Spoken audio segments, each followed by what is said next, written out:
The staff has been on the floor all night. I know the pages are exhausted because they've been working. But I wanted just to say, and I know the presiding officer doesn't deserve to have to spend 5 minutes listening to me. I just wanted to say a word as we get out of here about where we are. I want to thank the Senator from Vermont for his moral leadership and for his clarity in this difficult time.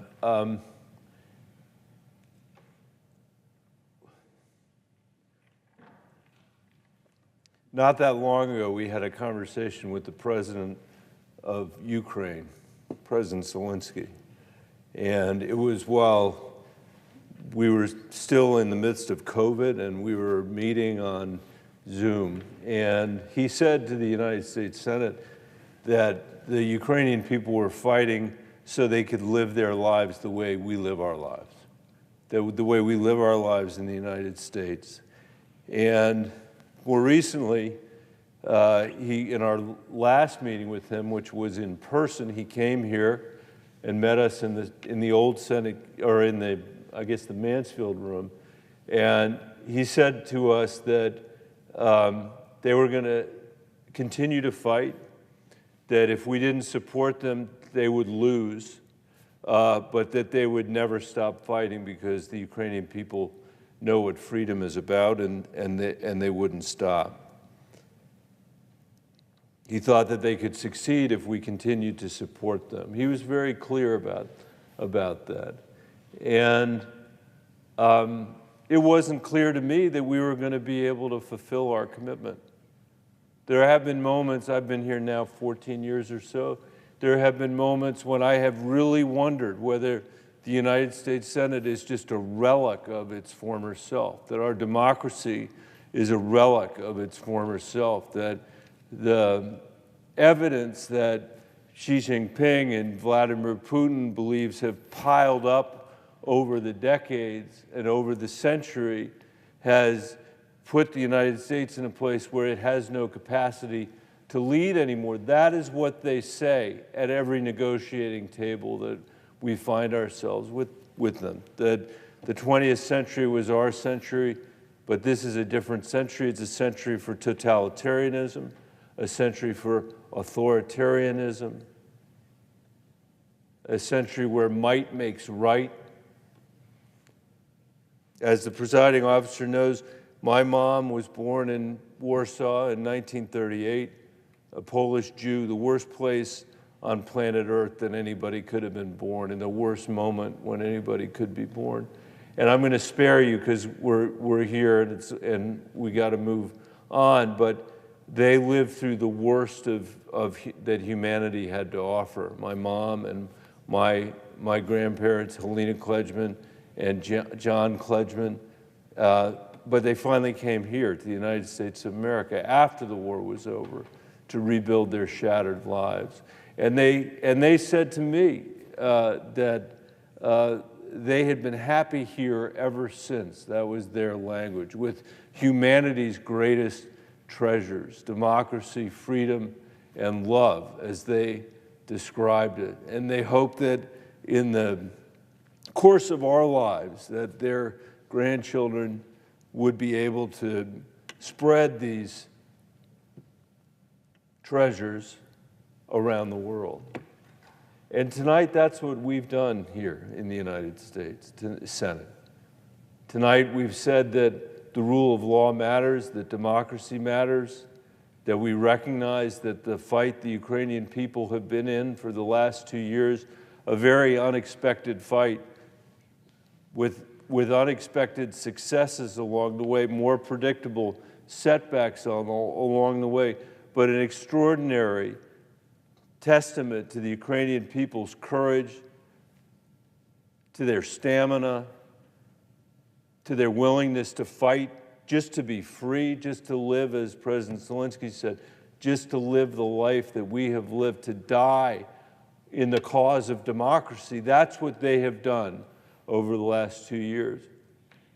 And I hate to say this, but it's true. There were moments over the last 4 months or 6 months or so when it was not clear that the United States Senate was going to be able to overcome our divisions to support the Ukrainian people in their battle, even with the knowledge that we have a particular role to play, at least in theory, as the United States of America, when it comes to battles around the world between democracy and totalitarianism.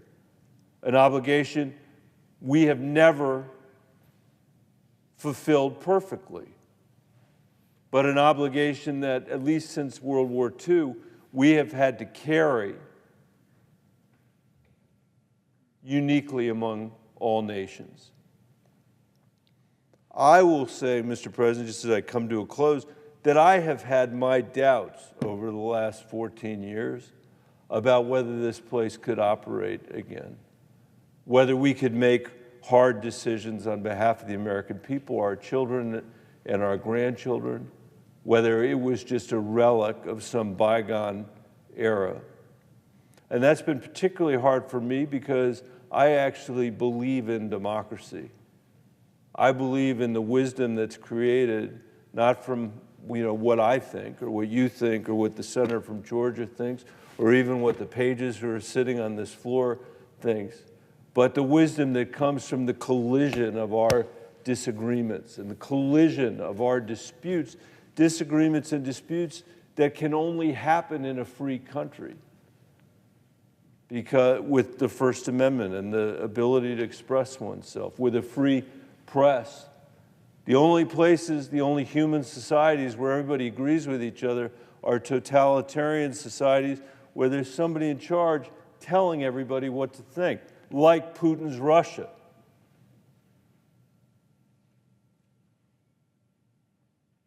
Like the situation in England when the founders were trying to break away into a new republic. And what I want to say to the American people tonight is, or this morning is, that not that we're out of the woods and not that they can take their foot off the gas, but that today we actually did something pretty significant here in this place. And we stood with the Ukrainian people who have stood for democracy for these 2 years, who have given their lives just to live their lives the way we live our lives, having been invaded by a tyrant who had violated the post-World War II order. The United States Senate not only supported it, but did it with a vote of 70. It did it with a vote where 20 Republicans split from President Trump's view of this world, which is a very different view than either Democratic or Republican presidents have had since World War II. They were willing to split with that for the good of our nation, for the good of our world. That's not an easy thing to do. It's not an easy vote for them to take. And I don't think there was one of us who would have predicted 4 months ago that we would have ended up in a place with those 20 votes. So I want to say thank you to the people that took those votes. I want to say thank you to Senator Schumer for his leadership, for his patience. I know there are days when he feels like I'm the biggest complainer around this place, but he did an amazing job holding this thing together over the last 4 months. And I want to thank Senator McConnell for his role in making sure we ended up where we have ended up. And for a moment, at least in my view, we've restored confidence in our ability to do hard things, just in the nick of time, just in the nick of time.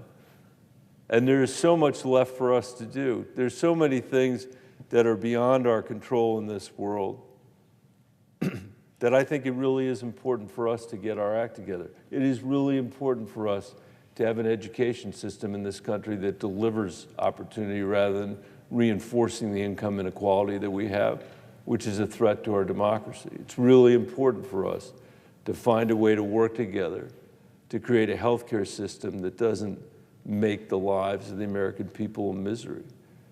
to create, as the senator from Vermont was saying, an immigration system that actually is a strength for the American people rather than a headwind for the American people, to strengthen our democracy. All of those things are work that's left in front of us. But what we were able to do tonight, I think, tells us that we actually can meet these challenges. We can meet this moment. We can overcome the divisions that tear at our communities and tear at our democracy, that are a threat to our democracy, and a threat to our future, a threat to our children, and that each of us can make a difference making the world a little bit better.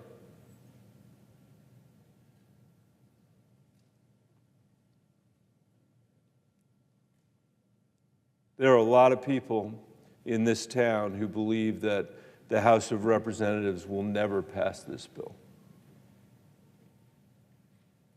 They believe that politics has already made the decision about whether or not this bill is going to be passed.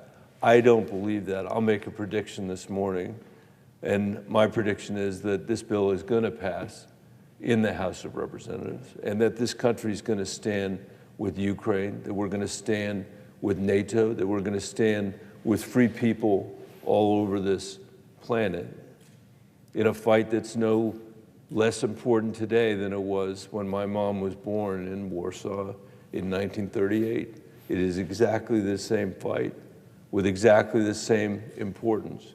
And the United States has a new role to play, I think, in a new century.